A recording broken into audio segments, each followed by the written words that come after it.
So we're going to start with test equipment, which is chapter 11. And test equipment is basically, by the way, going back to the basic, you may remember way back in the rules and regulations, one of the stipulations of operating a radio transmitter is you must have a way to determine your power output and your modulation. Okay, and the way you measure those things is with test equipment.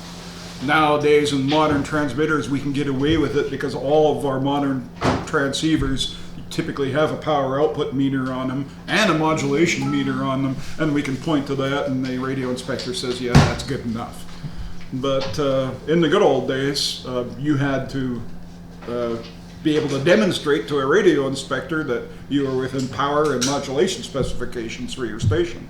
And so test equipment comes in and falls in. And so just in general, when we talk about test equipment, we talk about two things. We talk about the accuracy and the resolution. And it doesn't matter what we're talking, it could be a watt meter, could be a voltmeter, could be anything you're measuring. The accuracy is just what it sounds like. When that thing says 10 volts, is it really 10 volts or is it maybe 9.5 or 10.5? So accuracy is one thing, and resolution is not really the same as accuracy. Resolution says, okay, well, is it 10 volts or is it 10.001 volts or is it 10.000001 volt? In other words, how fine of an increment can you go? That's resolution. So for the most part, in the ham radio world, accuracy, we're pretty happy with 5%, which by industry standards is a joke. But if your transmitter is putting out 105 watts instead of 100 watts, is that really a big difference? Or 95 watts as opposed to 100 watts? That's 5% accuracy, right? So we're quite happy with that.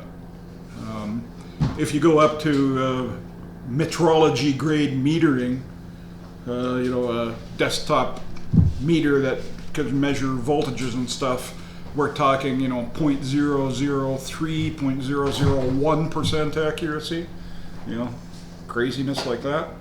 But for the most part, 5% is fine. We're pretty easygoing fellas, right?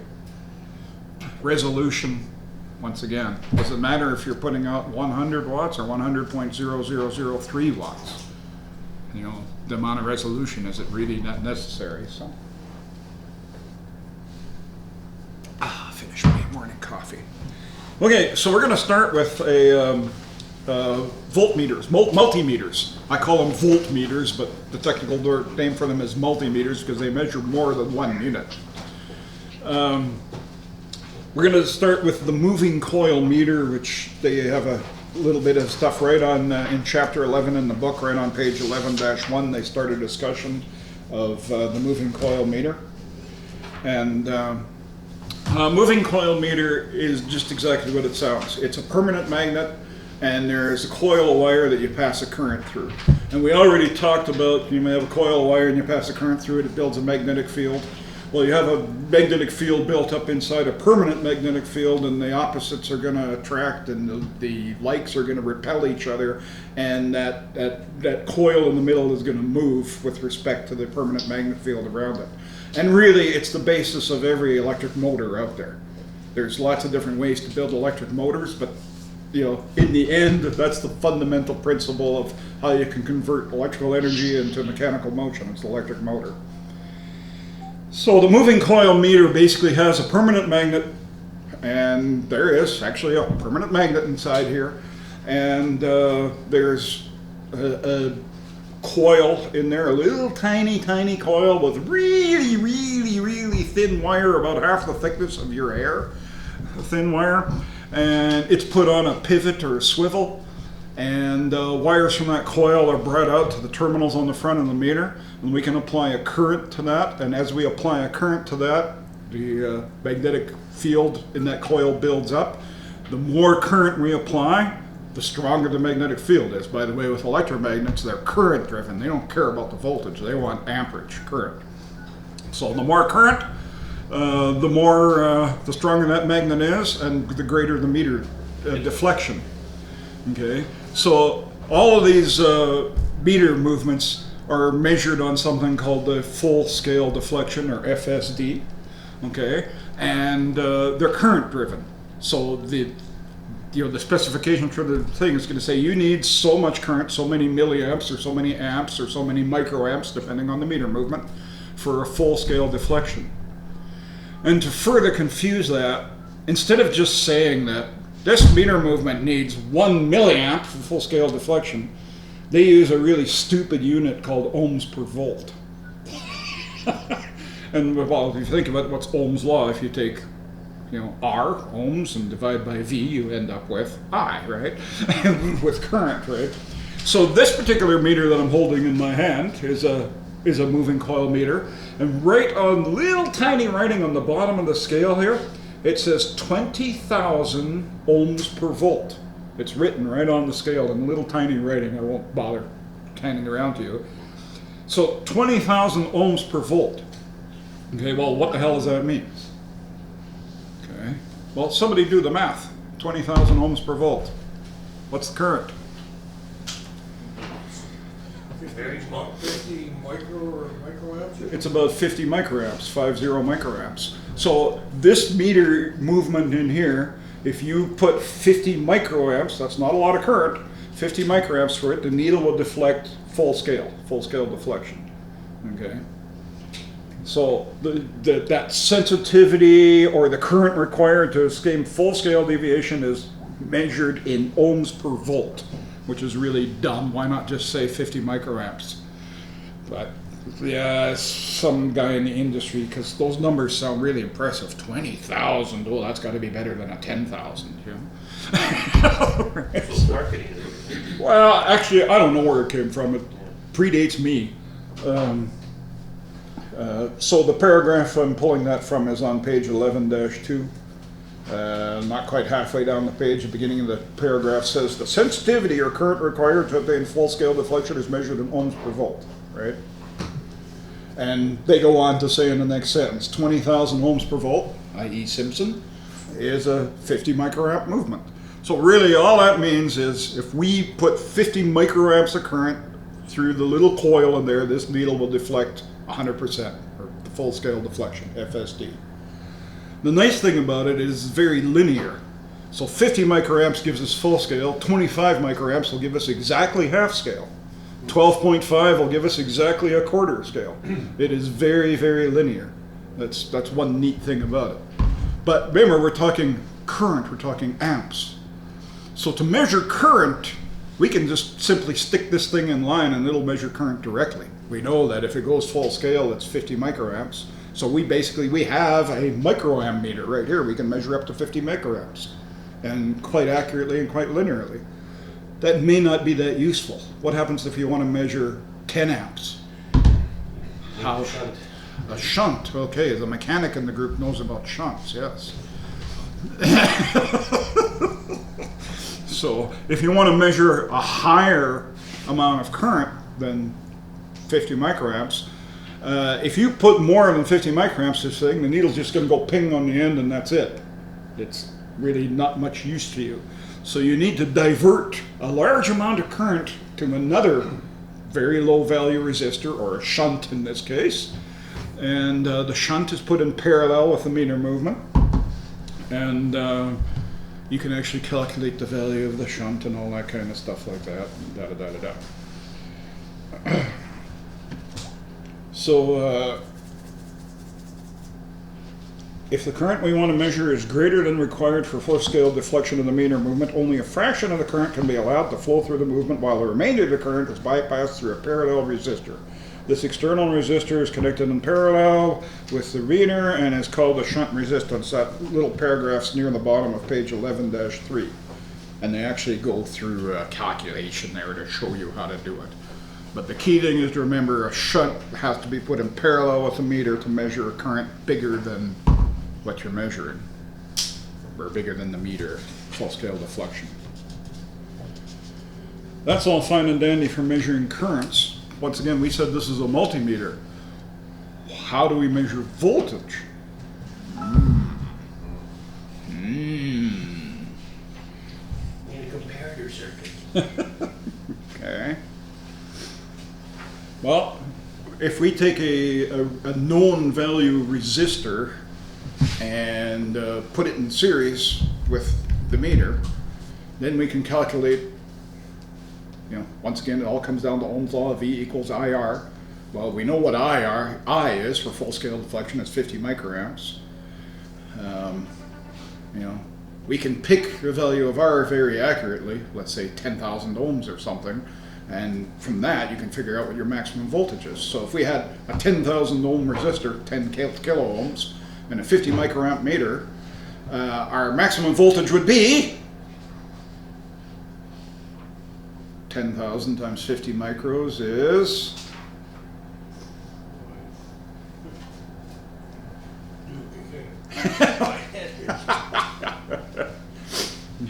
10,000. It's not much. No. It's only like 5 millivolts.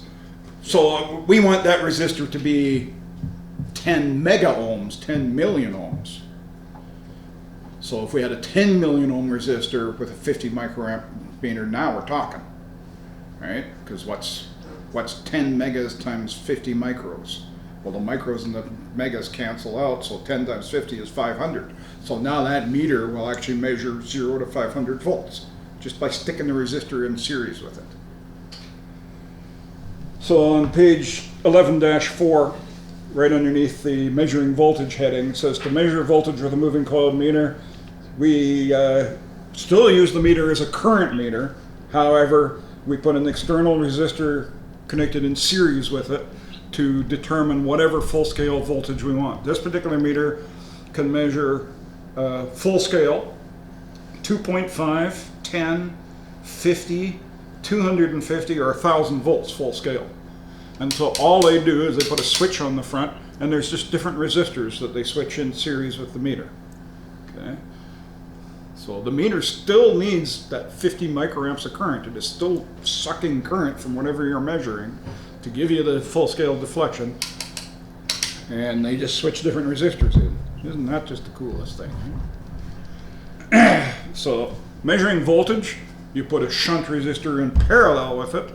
Measuring current, shunt resistors in parallel with it. Measuring voltage, there's a series resistor, and the series resistor is usually a very high value because 50 microamps is a pretty small current. Okay. How would you measure resistance, or R? You need a voltage supply. Yes, you need an external voltage.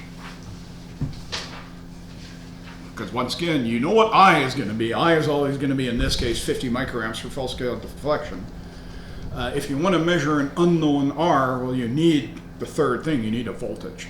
So these meters, everything that has a resistance scale, have batteries built in, or sometimes it could be AC powered.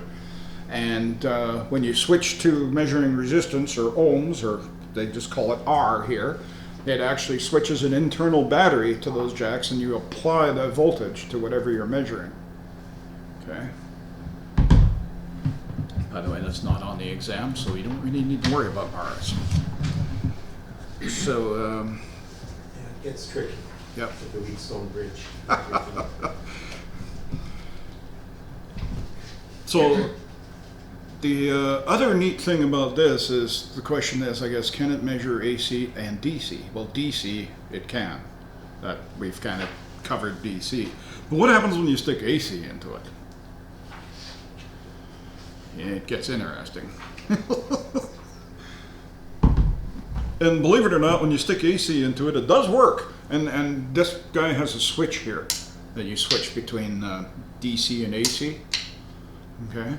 And what they're doing here is they're actually switching a diode in series with it. So really you're measuring only half the AC waveform.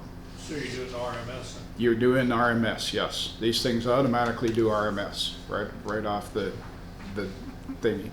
The problem with AC is because there's a diode in here, they pick a diode with a very low forward voltage drop of about 0.1 or 0.2 of a volt. But once again, if you're trying to measure very low level AC, these won't show it to you. If you're down in the millivolts, forget it. If you're measuring 120 volts out of the wall socket, no problem, you'll see it, because there's lots of voltage there. But for very small voltages, they don't work well in AC, stuff like that. So before we leave these, if you ever see one of these at the flea market and you don't own one, buy one. You can buy like this Simpson 360 for usually about the $20 mark at a flea market. By the way, you can still buy all the parts and accessories and stuff to rebuild these, the meter movements and stuff. This is still a current model, has been for over 50 years. Okay. Especially if you get into servicing, shall we say, vintage equipment from, say, the 50s and 60s. That had real service manuals that, you know, had these pages that unfolded to the length of this table with schematics and voltage and stuff. All the voltage measurements and all the references in there were done with one of these. They were not done with one of these, okay? And outside the scope of our course, I'll just go, nowadays I highly recommend you buy a voltmeter, and you're probably gonna go buy a digital multimeter.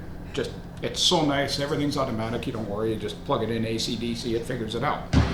However, especially if you're into servicing old vintage equipment, the old service manuals and stuff, this is what they used to write the manuals with.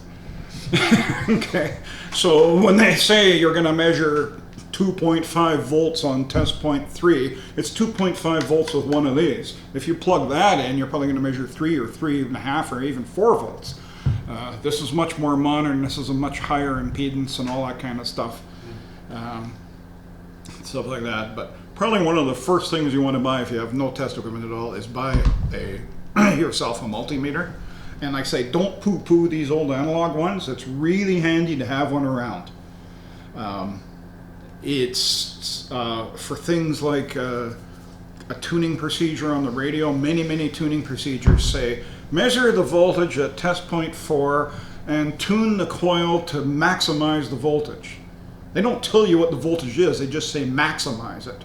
And it's really nice to watch a needle go up and down visually to maximize things than it is to watch digits go flippy. Well, hang on, that was 8, no, hang on, 9, no, it was 8, no, 9.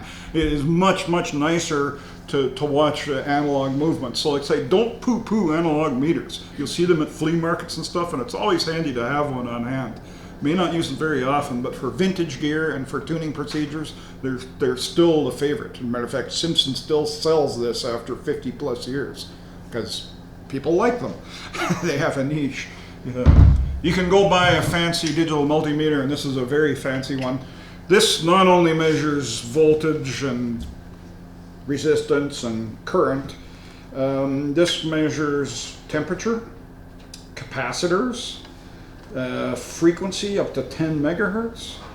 It's got a square wave and sine wave generator that generates frequencies up to 10 megahertz. It's got built-in memory and a built-in Bluetooth module that can send its readings to a PC or a smartphone. It's got, you know, logging functions, so you can plug this into your power overnight and wake up in the morning and go back and see how your power was going up and down all night, and all that kind of stuff. Functionality, you know, there's a lot more functionality. It's a much higher impedance. The resistance between these two probes is actually programmable in this one. I can set it down to as low as 600 ohms, which is very low. And I can set it up to as high as, I think, about 200 gigaohms, which is pretty much an open circuit. That's a flute. And so this is a Keysight. Yeah, but yeah, Fluke, Keysight, you got, you know, those names are one of the things. But I say, you know, if you don't have any equipment, multimeter is the first thing that you should think of getting, because you can measure the voltage of your power supply. You can, you know, when you like that worth nowadays. this one here is about $600 Canadian, and that's for a handheld multimeter. They top out at about $600 to $700. To go higher than this, you go to a bench style multimeter. So. Has it got a scope too? Nope, it's just a meter. So, okay, what else are we talking about multimeters here? Okay, so we extend the ammeter range by adding shunt resistors. We make a voltmeter by adding series resistors. The higher the value of the resistor, the higher the voltage range we can measure. AC voltmeter measures RMS, or effective value, quote unquote. And Sensitivity is defined as current for full-scale deflection. We talked about that. And ohms per volt, well, we already did an ohms per volt calculation, so we're experts. There we go. That was pretty good. So we'll leave meters in the dust for now. But like I say, if you don't have one, shop the flea markets, get yourself an analog meter. You won't be sorry. You may not use it very often, but they sure are nice when the conditions are right. A lot of times, just if I grab and go a meter, a lot of times I'll grab the analog one, and people laugh. But well. You want to buzz through the chapter 11 questions on the coax? Well, don't worry, we'll get there. Yeah, okay. We will get there. So. Because you always get that stray question that's like, what? Don't worry, we'll get there. We'll get there. It'll all be covered. Right on. Probably near the end of today. So the next piece of equipment is the oscilloscopy, or the oscilloscope. And I happen to have one sitting in front of me here. And as soon as the screen comes on, this is a fairly modern one, so it has the capability of hooking up to a projector. And well, actually, I could have done it the newfangled way. I could have plugged a network cable in the back of it and brought it up in a web browser in my laptop and put my laptop up there. But let's do it from the hardware side of it. So is that coming alive yet? It is. It's coming up. Okay, yeah, it's coming up there. So what an oscilloscope does is, in its basic form, it does lots of things, but in its basic form, what an oscilloscope does is, I'm just going to kind of point here, I'm not going to write anything, is on this, going this way is time, so you can call that time 0, and time goes on that way. And up and down is voltage, okay? And you can see some numbers up on where it says number 1, that means channel 1, and it says 20V. You see that 20.0V? That means every one of these squares is 5 volts. 20 volts. Okay. And then, if you look over there, you see it says 10.00 nanoseconds. That means every one of these squares is 10 nanoseconds. Does that sound right? Yeah, that is right. Okay, so some of the basic things you do with an oscilloscope is, first off, we can look at this waveform, and you guys can tell me what's our voltage. Now, the oscilloscope, it's really easy to measure a peak-to-peak voltage. We'll take this line here, because we're basically touching that line, and you just count the lines. So 1, 2, 3, 4, 5, and almost 6, but a little less than 6. So what's the voltage? 118. So you said 118, but that's peak to peak, right? Okay, so what's the RMS? Divided by 2 first, so you get peak, and then 0.707. So we can measure the peak-to-peak voltage. Obviously, the peak voltage is pretty easy to measure, and the RMS voltage. And if I center this, there, I'll piss everybody off and do that. That looks pretty good. There we go. So we can measure voltages pretty easy. Okay, what's the period of the waveform? So the period is the amount of time to do one complete cycle. So right here, notice I got it crossing it perfectly at that cross. So if we count 1, 2, 3, 4, 5, 6, 7, 7 divisions is 70 nanoseconds. So it takes 70 nanoseconds, 70 billionths of a second to go through one. What's the frequency?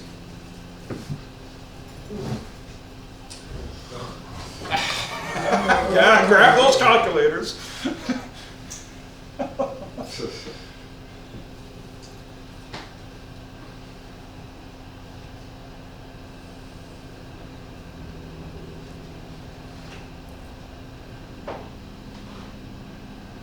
Grab them calculators, damn it. 14.2, 14.3 meg. Yeah. Does everybody agree? Yeah. Yeah. The actual frequency I'm putting on is 14.25 megahertz, 20 meter band. Now, this being a modern scope, we can cheat. On the front of this scope, there's a button called Measurements.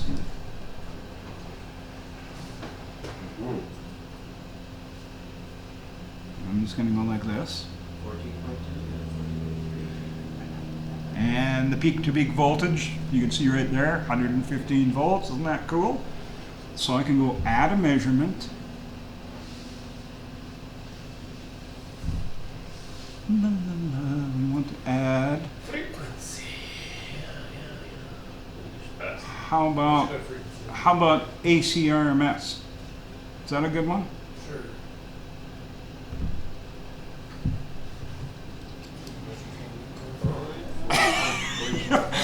So now we don't need calculators with modern scopes. All that calculating is built right into here.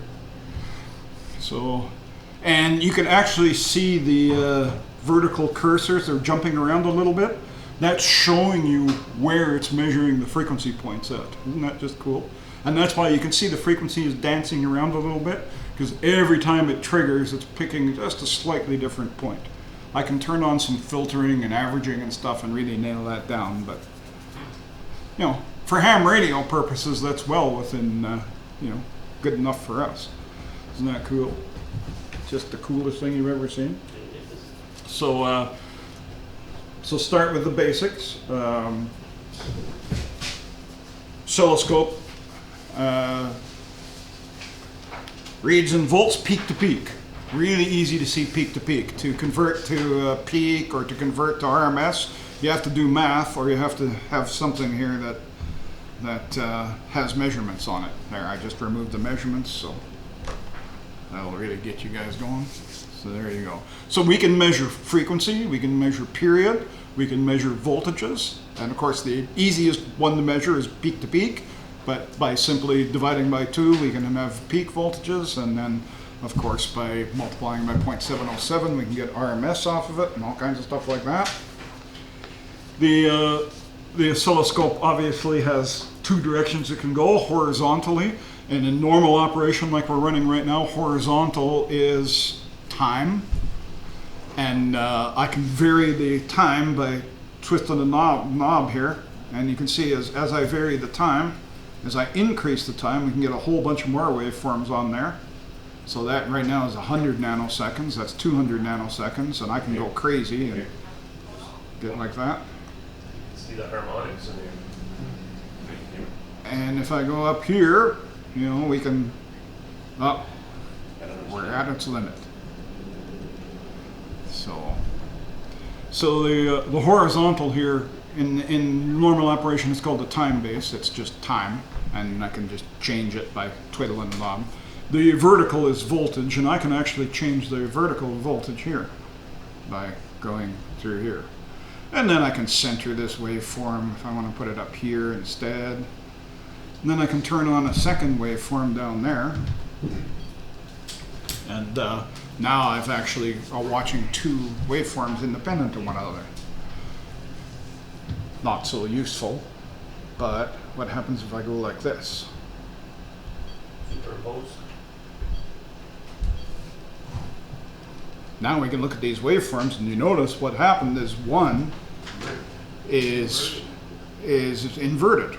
So we can actually start looking at the phase of these things and say, oh yeah, one's 180 degrees out of phase, because it is 180 degrees out of phase.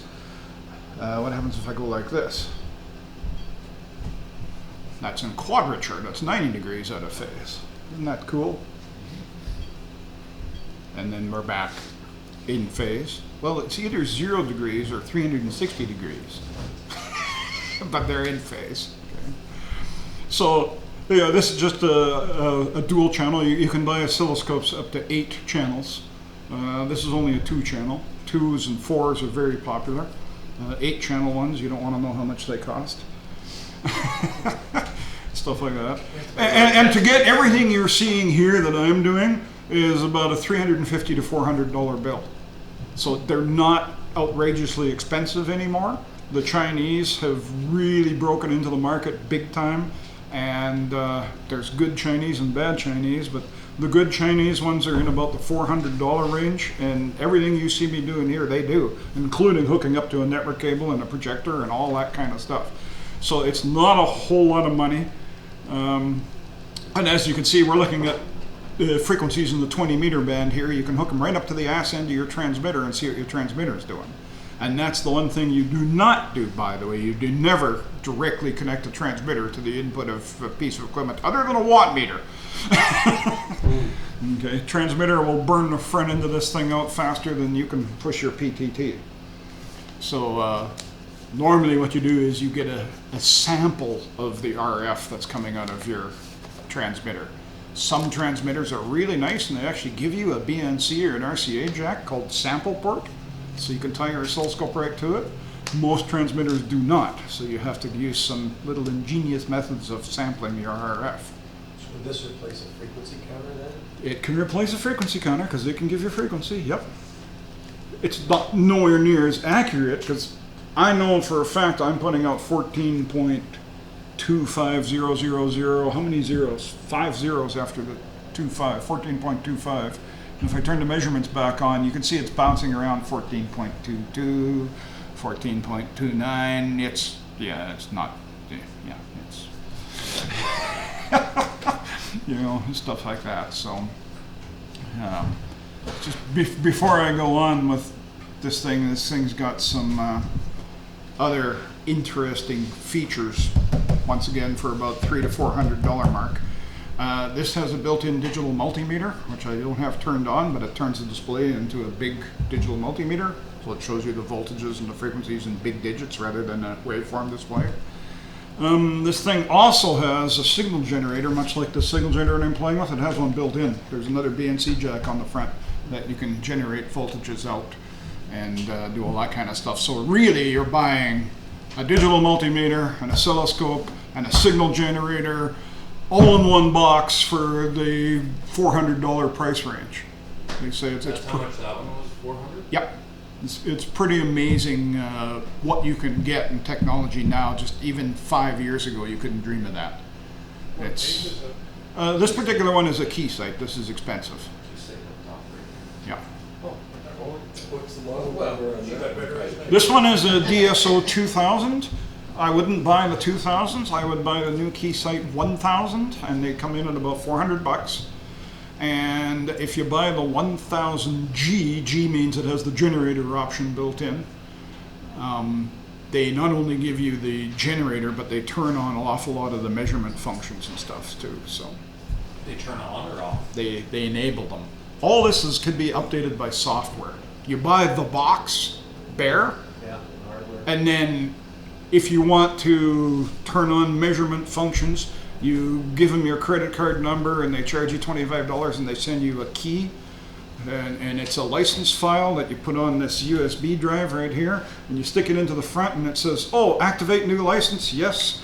And you can see device USB removed up there because I pulled the USB stick out, and you plug it in and it says, okay, now you have this feature enabled. Thank you very much. On to the next one. So it's all done by software, and all of them do it that way. The Chinesium ones, this was made in the good old USA. This is a Keysight. What used to be Hewlett-Packard many, many years ago. So HP went through, HP still exists, but all they make is PCs and printers and stuff. But HP started as a test equipment company, got big into computers. They sold off the test equipment stuff to a company called Agilent, which they were just a cash cow for this Agilent thing. And then Agilent finally spun them off to a bunch of their engineers. So they're back to being a test equipment only company run by engineers, not run by accountants. And in the past 5 years, they have really taken over the market with things like this and this scope for reasonable prices. You pay more for this than you do the Chinesium ones. Instead of $400, this one was $439. Okay, it's a little bit more money, but these guys are pretty much owning the market on the high-end stuff. By the way, this scope only goes up to 100 megahertz. This is a piece of junk. They have ones that go up to 10 gigahertz, 100 gigahertz now. It's crazy. More of those ones. Oh, the 100 gigahertz one's like $250,000. But if you're working up in those frequencies, you can afford it. So, anyways, getting back to just the general thing about the scope, what we've been looking at here is our horizontal axis is time, and our vertical axis is voltage. And there's another way to display things on here, because we have a horizontal amplifier and a vertical amplifier. And if I can figure out how to do this, I just have to go to, no, that's not it, horizontal.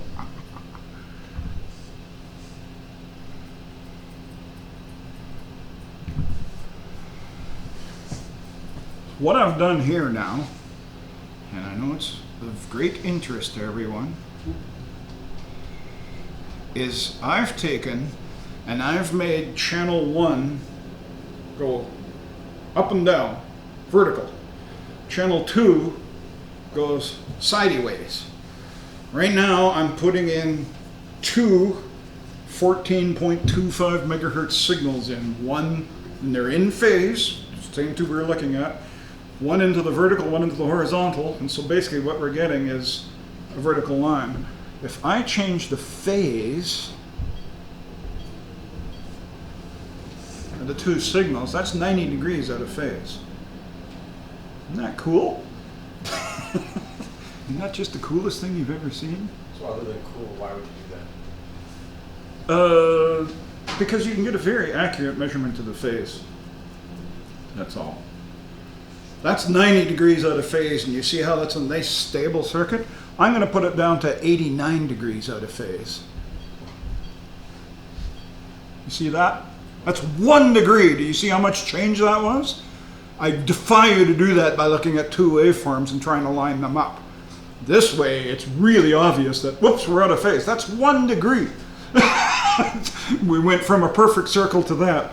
So that's 89 degrees out of phase. Let's go to, say, 45 degrees out of phase. So we're getting squashed down. And if we go back to 0 degrees, we effectively get a vertical line. There's a little bit of a loop there, and that's because these leads have capacitance. Nothing is perfect. Okay. If I go 180 degrees out of phase, what do you think you're going to see? Same thing, but going the other way. Because which one's coming on first, the vertical or the horizontal, right? And if I go to 270 degrees out of phase, is that 270? 270. We're going to basically have our circle back again. So that's one thing we can do, is we can look very, very closely at the phase relationships between two by using this XY mode. Okay, and there's a fancy name for this. It's a French name. It's called Lizatius figures. Lizatius. Yeah, page 11-13. Let's find it in the book here. 11-13. It's here somewhere. Yeah, all those things. Yeah. This is your figures, right? So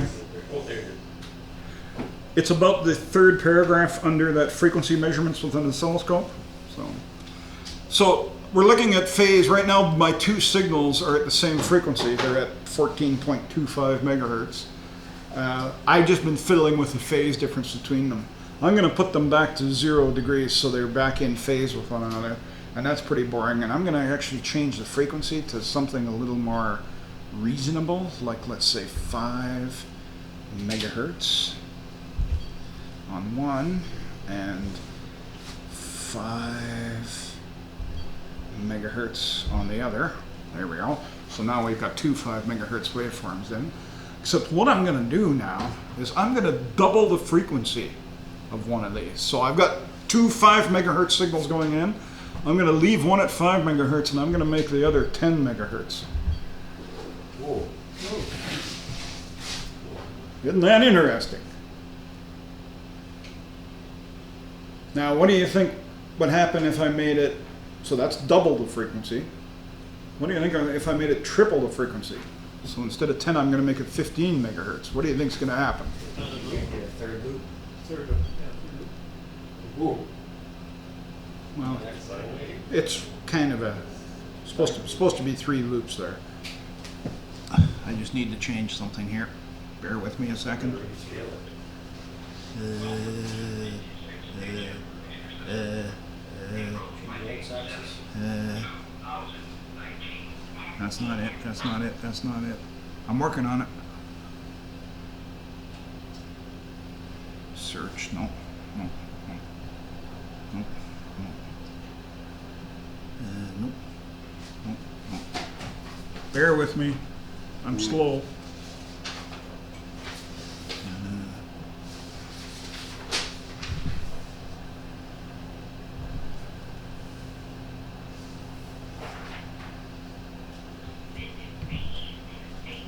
That was mine.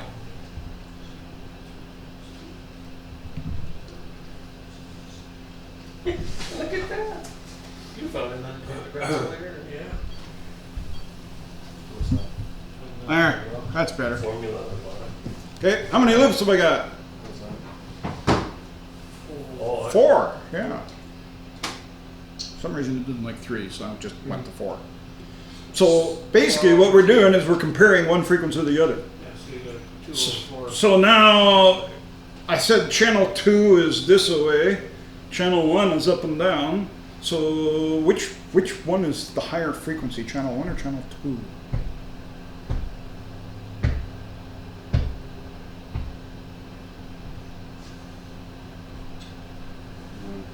The x-axis.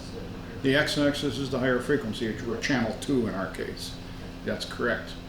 If you flip them, the waves will go the other way. Yep, so I'm going to put this back to 5 megahertz. So now we're back to the same frequency on both. I'm going to go to channel 1 and I'm going to make him, what were we using, 20? 4 times? Okay, so you can actually figure out which axis is at a higher frequency, and by counting the number of loops you can say that, oh, it's 4 times the frequency. If I go down to 2 times the frequency, it's 2 times, it looks like a figure of 8, but 2 loops. Isn't that cool?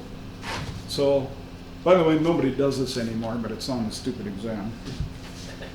So this VE6RHS frequency, we can look at frequency ratios. So we've seen that you can go double the frequency gives 2 loops, triple gives 3, 4 gives 4 loops, and so on. We looked at the phase relationships, where if they're in phase, you get a diagonal line. Or if they're 180 degrees out of phase, you get a diagonal line going the other direction.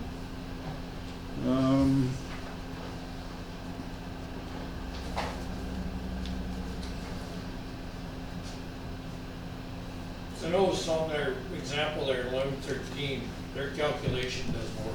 no. Where's 1113? On page 1113 there at the bottom Oh, there. frequency ratios? Yeah, Yeah. 3 over 2, like you go 3 over 2 times 100 is 150, not 150. Yeah, well, they've been known to make errors, so. But it's There's not. more than one of them. Is it Oh, an yeah, error, it or is. is it something we're missing here? No, nothing we're missing. No, the. So, yeah, so in figure 11.8, they show 3 loops of 1, but in figure 11-9, they're showing 2 loops one way and 3 loops the other way or something, and that's where they're doing this stupid calculation. Yeah, They probably. did it 2/3. Yeah, that's right, yeah. Because 2 divided by 3 is 0.0666. Yeah, then it would fit. Yeah, so let's go, so if I got 5 in, what's 5, so if I got 5 on one channel, well actually make it easier, let's go 10 on both channels. Your 10, oscilloscope have a signal generator in it? oh yeah, Why absolutely. don't you using external ones? Because Because you can. I can, this is 2 channels and I can independently switch between the channels, and I can knock the channels out of phase, and I can actually modulate one channel with the other and all kinds of stuff. This is a reasonably fancy machine here.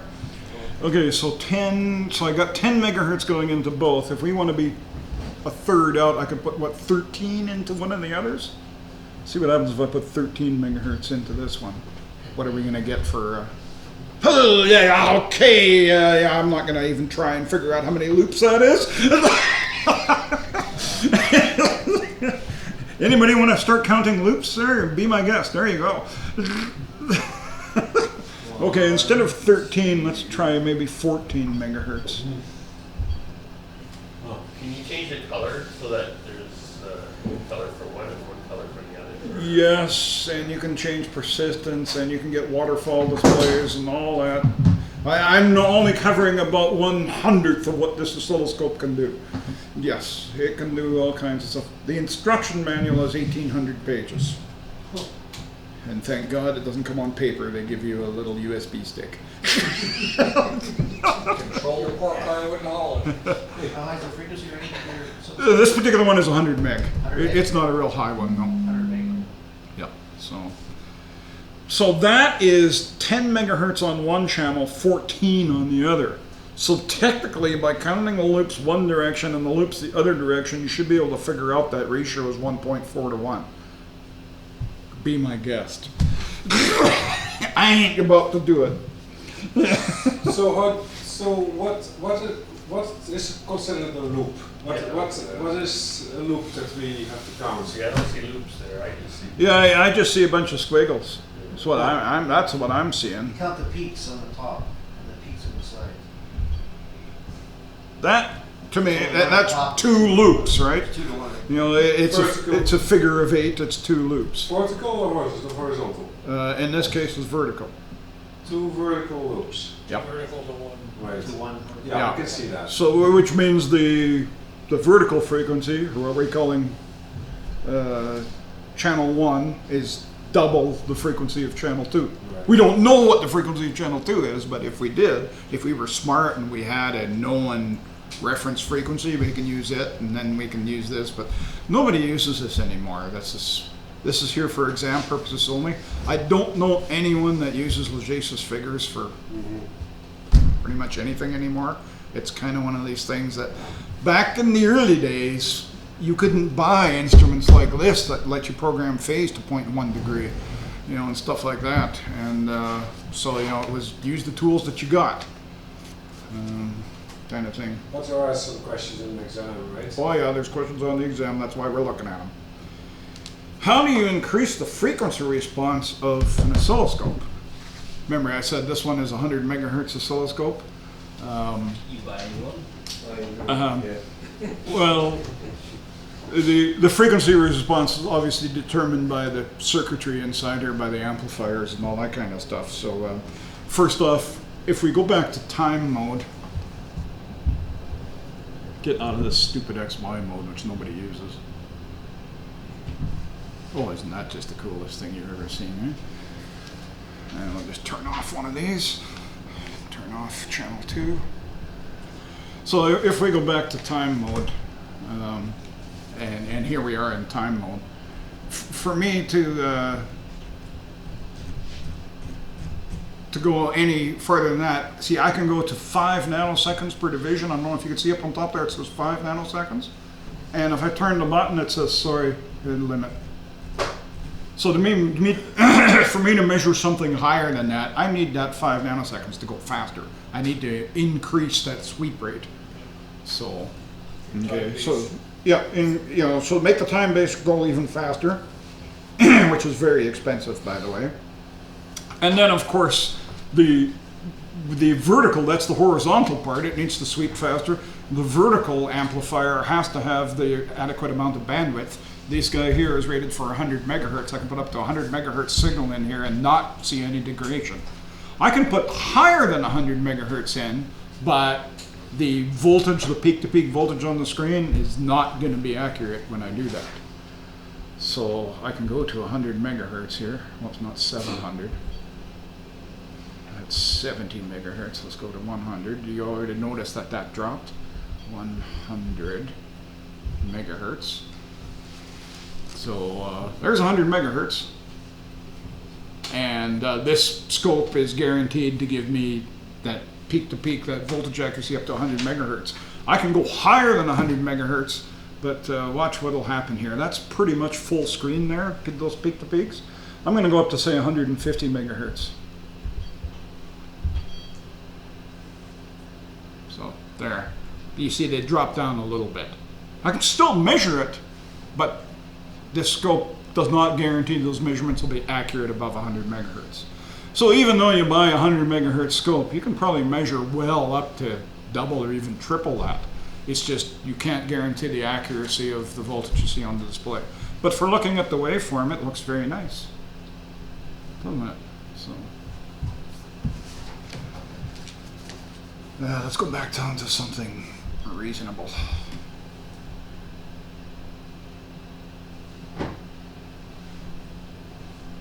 Okay, quick, what frequency is that? Oh, I know I can just reach over and turn the measurement button on, but if you buy an old scope at a flea market, it's not going to have all those fancy features. If you cough up $400, you'll get one that has all those fancy features. So count the number of divisions where it crosses over. 1, 2, 3, 4, 5. Looks like 5 divisions, right? And it's 20. Megahertz. 1 megahertz is exactly what it is. Yep. So isn't that cool? Can you use an oscilloscope to measure your single sideband signal quality? Yes. Once again, you do not hook it directly to the ass end of a transmitter. You need to sample the RF coming out of your transmitter. And there's all kinds of tricks to do that, but the key is you do not tie, even a little handheld transmitter, you do not tie directly into it. You need to sample the RF to show it on there. That can be as simple as taking a piece of wire and just spiraling around the outside jacket of your coax and plugging it in. That will pick up enough RF to display it on the scope. Okay. Oscilloscope is best used for CW signal quality check. So when you're running CW, if you want to make sure you're not chirping and flat topping and all that, scope is good for that. And an oscilloscope cannot be used to determine FM carrier deviation because, yeah, it just doesn't work. We have other instruments that can do that. What else is there to say about a scope?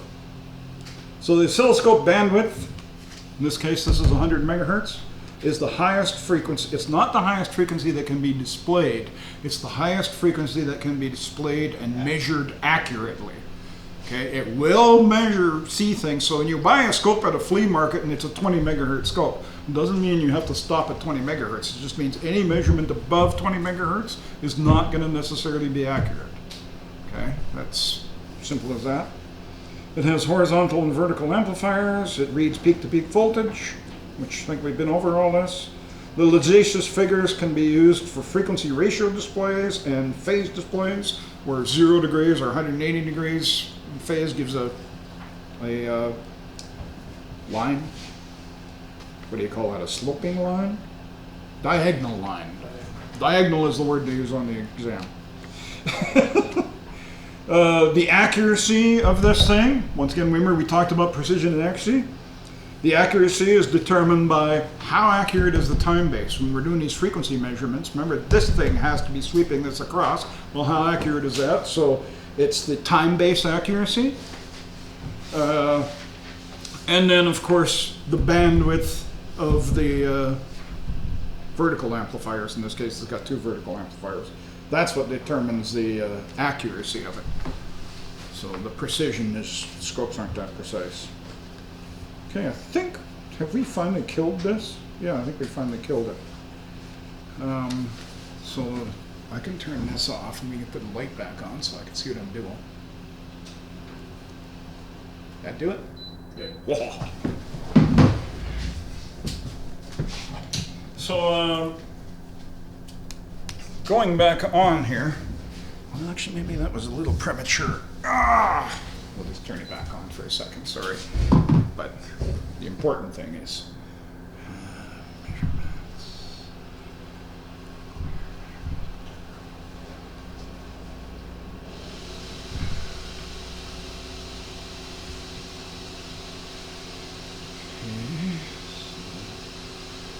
I'm just gonna fiddle here for a moment. Sorry.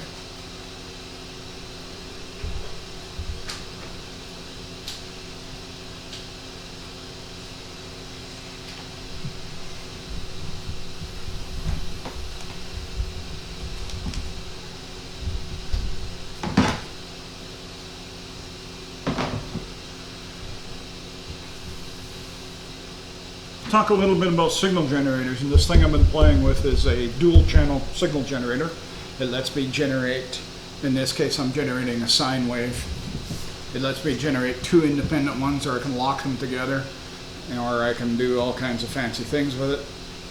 But it's a signal generator. And the signal generator is basically a box that's got a high stability oscillator built into it. High stability meaning stays on frequency, it doesn't drift a whole lot. And it's got variable frequency and variable amplitude. In other words, I can change the frequency like that. Am I going up or down in frequency? Can't see. Can't see it Still yet. warming up. You're going up. Can you see it now? Yeah, it just come to it. Yep. How do you know I'm going up in frequency? There's more slopes. Yeah, that sounds pretty good. And if I go here, there, back down in frequency. So, isn't that just the most interesting thing you've ever seen? Now, the other thing about, oh, and of course I can vary the amplitude of it. So if I go to amplitude and I go,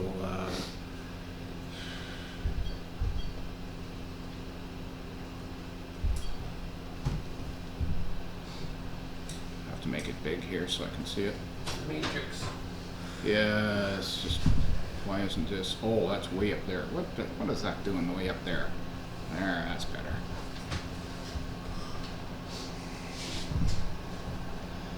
So I can vary the amplitude here, I think. I'm varying it pretty small, so let's do this. There, you should be able to see it getting, come on. Getting smaller and bigger and all that kind of stuff. Anyways, I can fiddle with this all day. It's so much fun. So it's a high stability oscillator. I can vary the frequency, I can vary the amplitude. That's basically what a signal generator is. This one is fun because I can do things like that. Or I can do things like that. Or I can do things like that. It's just a bunch of noise, yep. And I can do things like that. This has about 400 waveforms. There's even cardiac waveforms in here for heartbeats and all kinds of stuff, because a lot of times they'll be used in medical industries and stuff. So one of the other things is that the signal generator has a voltage output, and right now the voltage that I have dialed in my signal generator here is 1 volt RMS. But if you look on the scope, it ain't 1 volt RMS. The AC RMS there is, what? Almost 20? No. But hang on, the generator says 1 volt RMS, but the scope says I'm actually putting out 20. And the reason is that all signal generators are, the voltage output on a display is specified into a very specific impedance. And in almost all of our cases, it's 50 ohms. Okay, well, the input impedance of this oscilloscope is 10 megohms, I think. It's really, really high. It ain't no 50 ohms. Okay, so what I'm doing is I'm taking this generator who thinks it's going into a 50 ohm resistor, so it's putting out the amount of voltage to give you what's on the display over a 50 ohm resistor, but in fact I'm not plugged into a 50 ohm resistor here. I'm plugged into, I think it's about 10 meg ohms if you don't put anything in the front there. So the other thing about the signal generator is that voltage or the amplitude output is only accurate when the signal generator is terminated by its impedance, which is almost always 50 ohms. You can, if you happen to have a signal generator, you can check. If it's an RF signal generator, I can guarantee you it's 50 ohms. So I just happen to have a 50 ohm load here. The more expensive scopes actually have a button on the front that you can pick and you can switch in 50 ohms automatically. This one doesn't, so I had to go and buy what they call a 50 ohm feed through termination. And all this is it's a BNC female to a BNC male, and inside there's a 50 ohm resistor joining them. So now, how many volts does it say? 10, and that's exactly what I'm putting out. Isn't that cool? So all I've done is I've terminated the output of the signal generator in its known impedance, and it's happy now. That just agrees with that.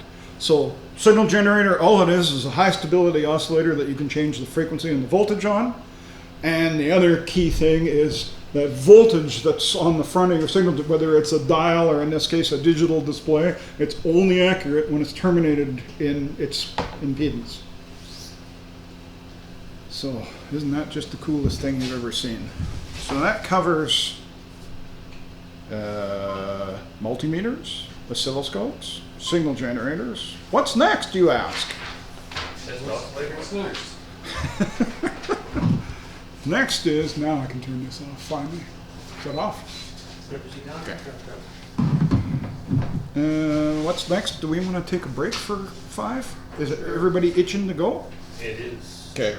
Yeah, okay. Let's come back at 10:30.